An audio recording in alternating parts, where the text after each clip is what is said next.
आता महाराष्ट्रामध्ये देवेंद्र फडणवीस यांच्यासारखे सक्षम गृहमंत्री असताना मला असं वाटत नाही की विधान भवनामध्ये कोणी बॉम्ब ठेवण्याचं धाडस करते. कारण इतका महान गृहमंत्री आम्हाला लाभलेला आहे. गृहमंत्री म्हणून ते काय करतात हा संशोधनाचा विषय. पूर्वीच्या काळामध्ये जॉर्ज फर्नांडिस वगैरे विरोधी पक्षाचे प्रमुख लोक होते आणि बणीच्या काळात जॉर्ज साहेब त्यांनी बॉम्ब बनवले होते हुकुमशाही विरुद्ध लढण्यासाठी.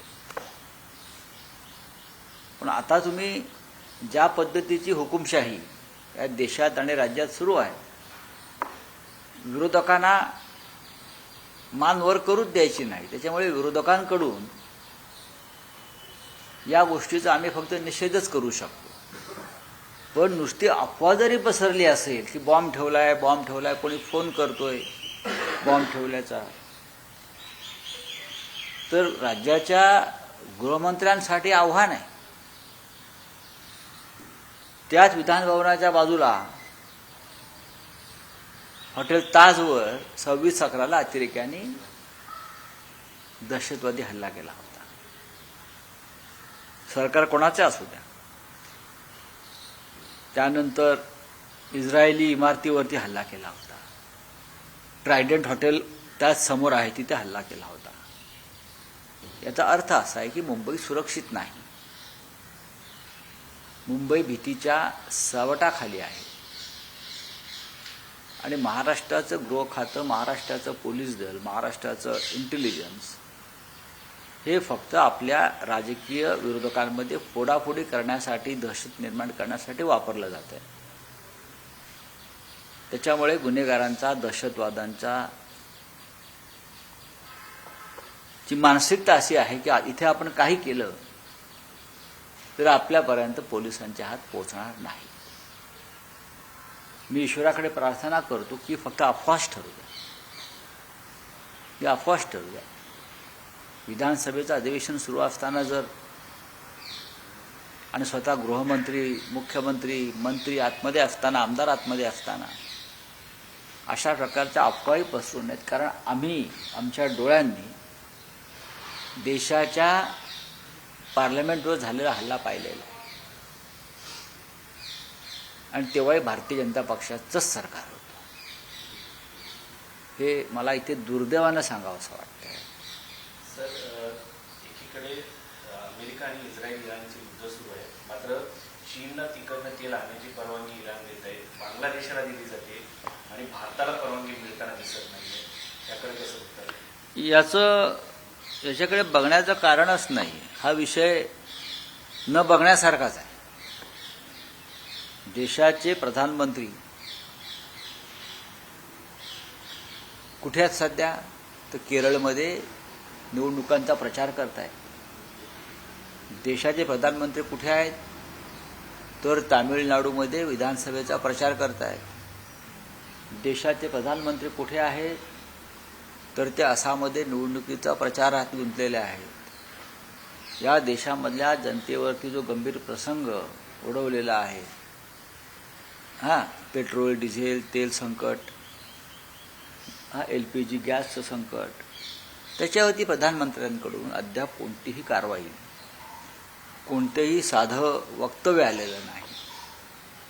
हे फक्त निवडणुकीमध्ये, निवडणुका जिंकण्यामध्ये आणि त्यासाठी सरकारी तिजोरीचा अमाप खर्च करण्यामध्ये. हा प्रवास जो चाललाय सरकारी खर्चानंच चाललाय ना. सरकारी खर्चानंच हा राजकीय प्रचार आणि प्रवास चाललाय. त्याच्यामुळे देशाचं दुर्दैव आहे की अशा प्रकारचे संवेदनशून्य प्रधानमंत्री आम्हाला लाभलेले आहेत. परराष्ट्र धोरणामध्ये जो बदल झाला, आपला इराण मित्र राष्ट्र होता, मात्र अलीकडच्या काळामध्ये जो बदल केला त्याचा परिणाम देशाला भोगावा लागतोय का? नक्कीच. या देशाला मुळात या क्षणी परराष्ट्र धोरण नाही. नरेंद्र मोदी यांना जगामध्ये कोणताही मान आणि प्रतिष्ठा राहिलेली नाही नेते म्हणून. एकेकाळी जागतिक राजकारणामध्ये आणि जागतिक घडामोडी भारताला, या देशाला फार महत्त्व होतं की भारताची भूमिका काय आहे. पण मोदी आल्यापासून भारताच्या भूमिकेला कोणतेही महत्त्व राहिलं नाही. इराणचं युद्ध, इस्रायलबरोबरचं, याच्यामध्ये भारताची भूमिका असायला हवी. पण युद्धाच्या आधी एक दिवस प्रधानमंत्री मोदी इस्रायलला जातात आणि त्यानंतर 24 तासामध्ये इराणच्या सुप्रीम लीडरची हत्या केली जाते आणि त्याचा शोकसुद्धा या देशाचे पंतप्रधान व्यक्त करत नाही. याचा अर्थ तुम्ही कोणाच्या तरी दबावाखाली आहात, कोणीतरी तुम्हाला ब्लॅकमेल करताय, कोणीतरी तुमच्यावरती लक्ष ठेवून आहे. सध्या गॅसमुळं म्हणजे स्वयंपाकघरापर्यंत युद्ध पोहोचलंय. या संदर्भामध्ये सर्वपक्षीय बैठकीची मागणी समोर येते. नाही, तसं काय घाबरून जाण्याची गरज नाही. नाही, काही घाबरून जायची गरज नाहीये. फक्त जय श्रीराम म्हणायचं, घरी सिलेंडर येतील. भारतीय जनता पक्षाचा जो मंत्र आहे की जय श्रीराम म्हणायचं, की जय नमो नमो म्हणायचं, मी तुम्हाला घरपोच सिलेंडर LPG आपोआप येणार. घरपोच सिलेंडर, फक्त तुम्ही जय श्रीराम म्हणायचं. नमो नमो नमो नमो हा एक मंत्र आहे.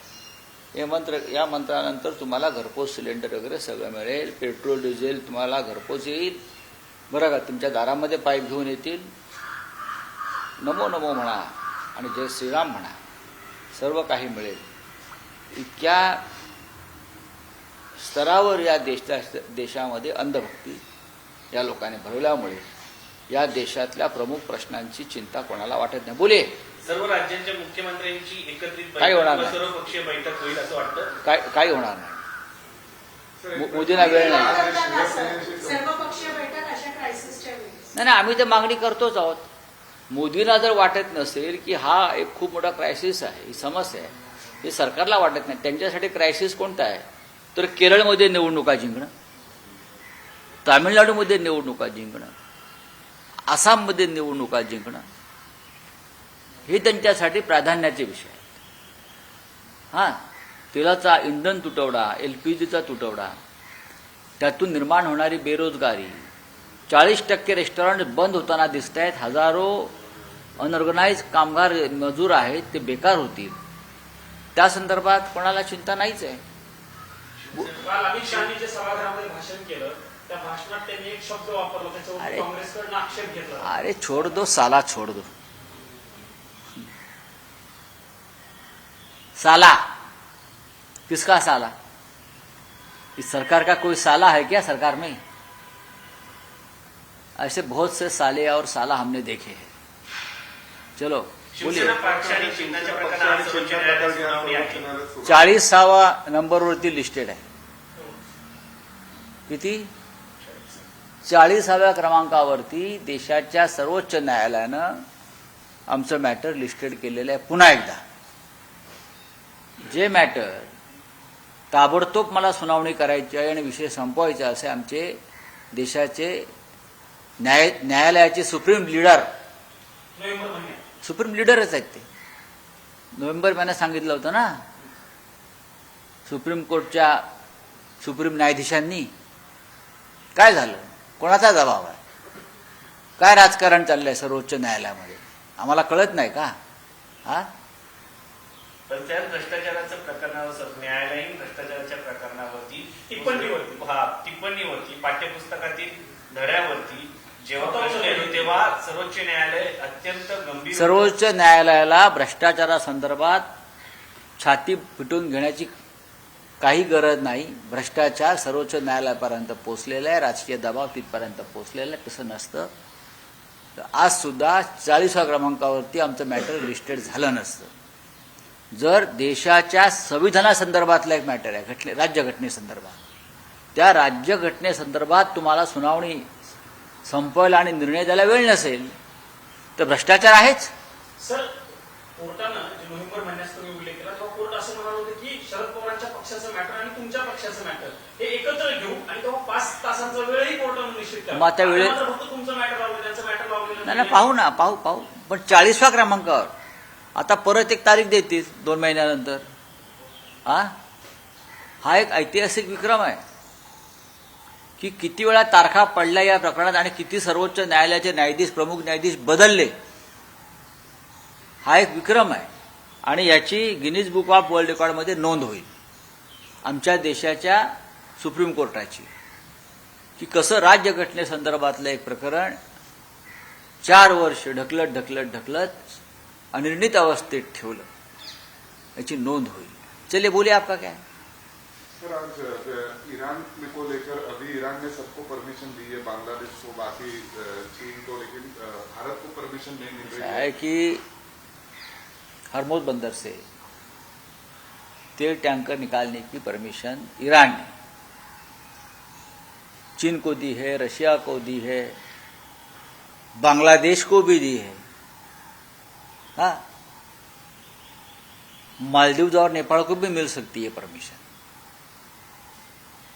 लेकिन हमारे विश्व गुरु जिस देश के नेता है, भारत देश, उस देश को अब तक रोका गया है. ये हमारी प्रतिष्ठा है. हाँ, जागतिक मंच पर यह हमारी प्रतिष्ठा है, ये हमारा धाक है. लेकिन कहाँ है प्रधानमंत्री हमारे, वर्ल्ड लीडर, विश्व गुरु? वो केरल में पार्टी का प्रचार कर रहे हैं, चुनावी प्रचार में.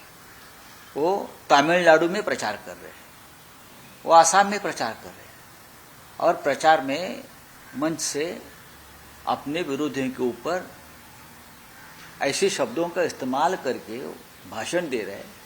ये किसी नेता को शोभा नहीं देता तो प्रधानमंत्री पद पर है, चाहे राहुल जी हो, चाहे कांग्रेस हो, चाहे स्टालिन जी हो.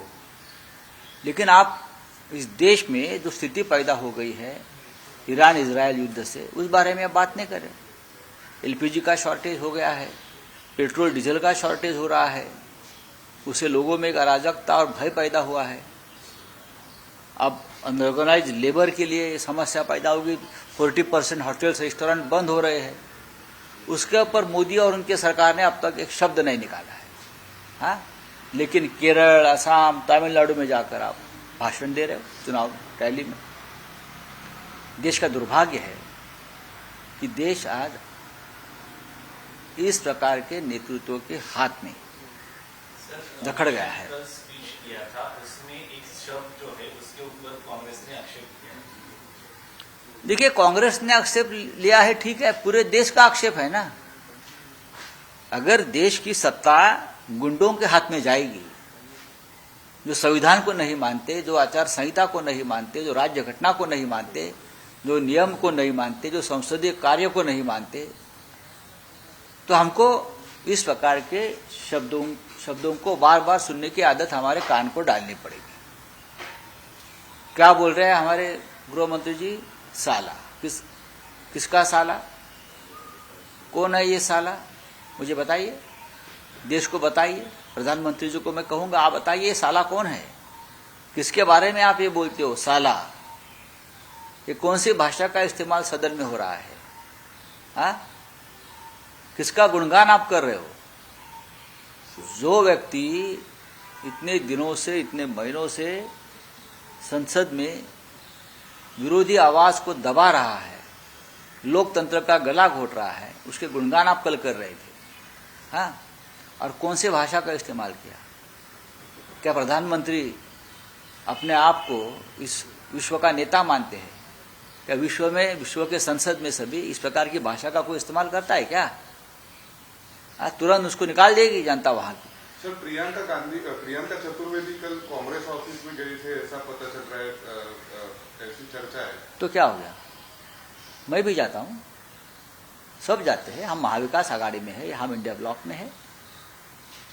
तो अगर कोई कांग्रेस कार्यालय या इंडिया ब्लॉक की किसी पार्टी के कार्यालय में जाकर बैठे, उसमें क्या है, गलत क्या है, मुझे बताइए. पण काही तक्रार केली गेली का की काँग्रेसच्या आमदारांनी त्यांना मला माहिती. I don't know. अब तक ओम बिर्ला इनको लेकर कारण राज्यसभेच्या त्या खासदार म्हणून निवडून आहेत ना त्या, इच्छुक होत्या. अजून खासदार आहेत त्या. हाँ इच्छुक होते सगळे. हाँ, बोला. ओम बिरला को लेकर अब तक चर्चा हो रही थी. अब जब क्राइसिस का दौर है, आप अपोजिशन में हैं, क्या डिमांड करते हैं? ऑल पार्टी एक मीटिंग होनी चाहिए. होनी चाहिए ना, उस पर discussion लेकिन कौन लेगा?